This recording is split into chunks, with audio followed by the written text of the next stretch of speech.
So this video is going to be about equipment and wear and tear we took.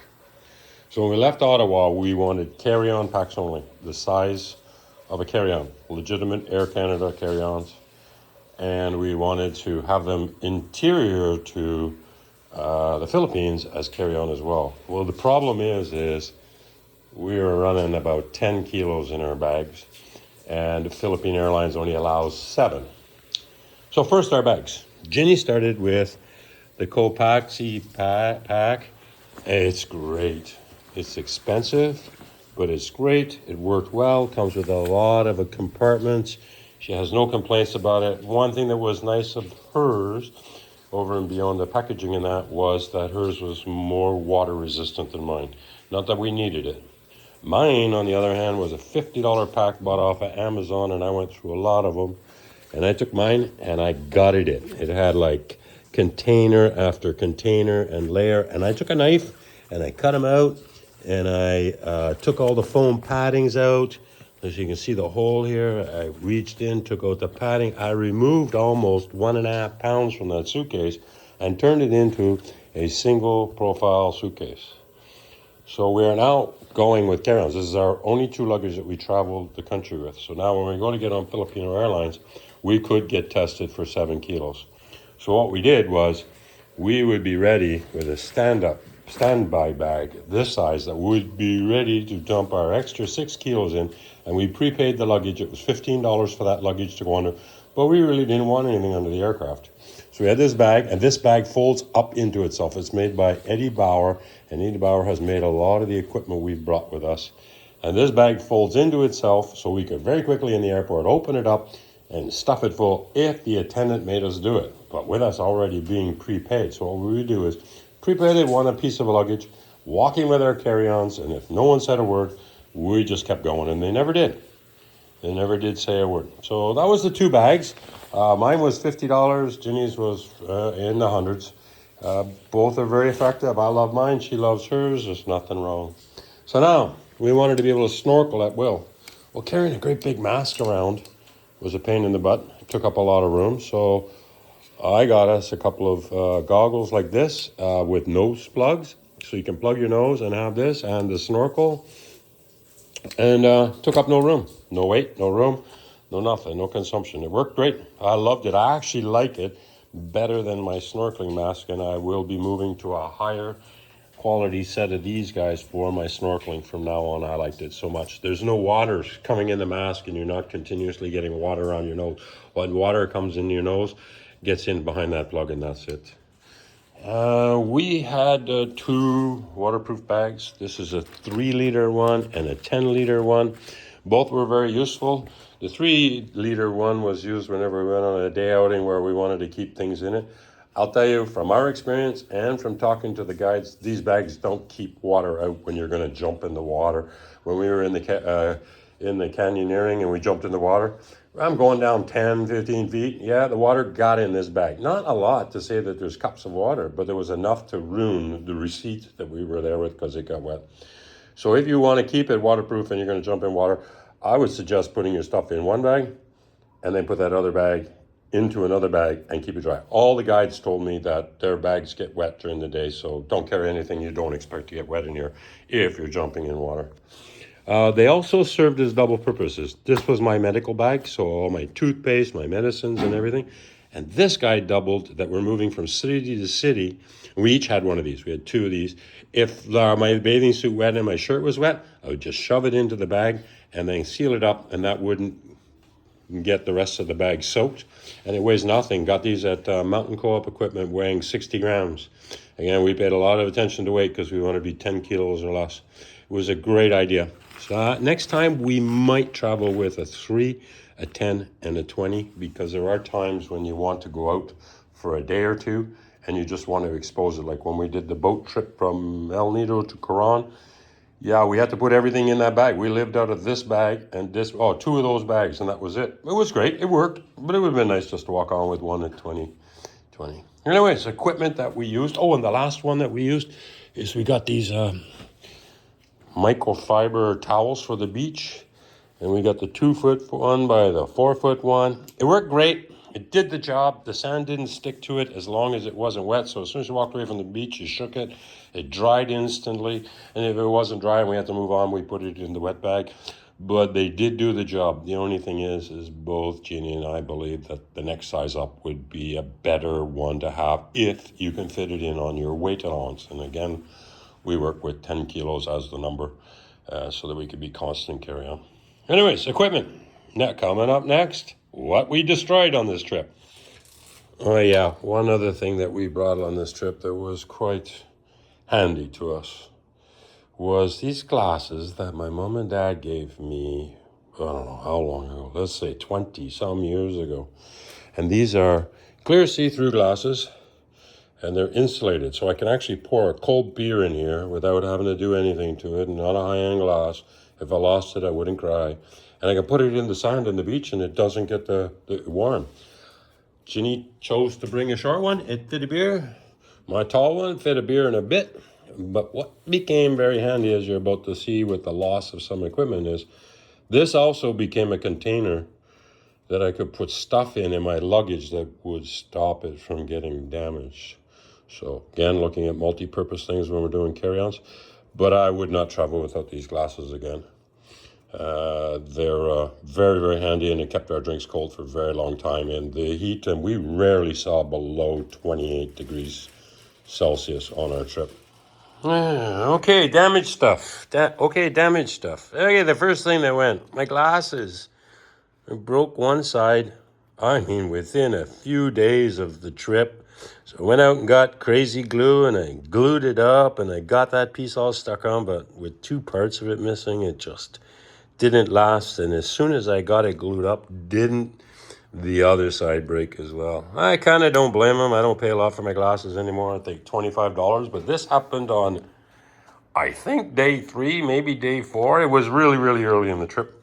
Anyways, I've been carrying them around in case. For the first time in my traveling times, I actually brought a second pair of glasses. I don't know why, but I kept it just in case those glasses went. I would have something that I could keep trying to repair. The next one that got tattered is these shorts, which I absolutely don't like wearing, but very quickly became my favorite shorts to wear on the scooter. They're 92% polyester and 8% spandex. And the reason they became my favorites is because they have zipper pockets on everything, which I really like to travel with. But if I got caught on a scooter or got caught in a rainstorm, which was quite popular at the beginning of the trip, or it went swimming or anything, if we went out for a day of swimming on the scooter, I wore these right away. And the reason I wore them is because as fast as I got out of the water, they were dry. I never was sitting in a wet, sogging bathing suit. But I went and lit a match, one of the cheap matches. And when the match lit, the head fell off and buried itself right into it and put a nice hole in right in the you-know-what area. Anyways, another one bites the dust. This one's a great story. So these shorts, my bathing suit, they were my most popular because I really like the zipper in them, but they don't dry as fast as the other one. I wore them out to the canyoneering in Mobile. And in that canyoneering, you got to pay to do the ropes. So you have to carry 10 pesos for this and 10 pesos for that. So I'm trying to find the pocket here. I put 200 pesos in coins in my pocket so I could easily pay for them and reach for them without getting money wet. And by the end of the day, when I went to reach for my first coin, it had punched holes in my pocket. Right there, you can see the hole. It had punched holes in my pocket, and all 200 pesos had found their way into that river. So the river is now 200 pesos richer. I told my tour guide, Charles, you'll get to meet him, or you've met him, and he was so disappointed. You could see he almost wanted to go back and find them for me, but that's a 4-hour hike. No thanks. I told him we can't fret on it or it will make the vacation no fun. This is Ginny's bathing suit, shorts, and when we slid down that rock face in the canyoneering, no, that's what happened there. That's when you went down the rock face. No, Expedition, sitting at night. Expedition. Oh yeah, these are the shorts. So we're on the boat expedition, and remember back when the video said these chairs eat clothes? Well, that's what it did to hers, and it did it to a really nice shirt of mine too. It put a hole in the back of it, so we actually lost around 70 Canadian dollars worth of clothes damaged due to those seats.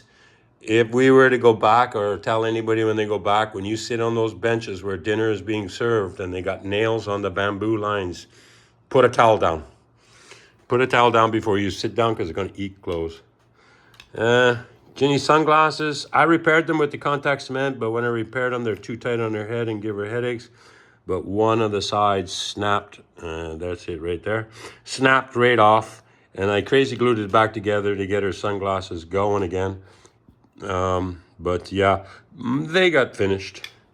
This shirt, yeah, that became my primary shirt to wear for any outing or any water activity, so that at 32 degrees sunshine, it gets a little hot, so I was always wearing long sleeve shirts. It's toast, it's finished, it stinks, it's done, it's not coming home. This guy Jenny brought from Canada, woo, it survived. She brought a roll of toilet paper just in case. Guess what? We never needed it. It survived, but it'll never see Canada again. It did its job. It was there as a backup and was never needed. Goof up on my behalf in getting these glasses for me and my snorkel. I forgot the piece that goes between here and here. So I had to find a tie wrap, and oh my God, what an adventure that was.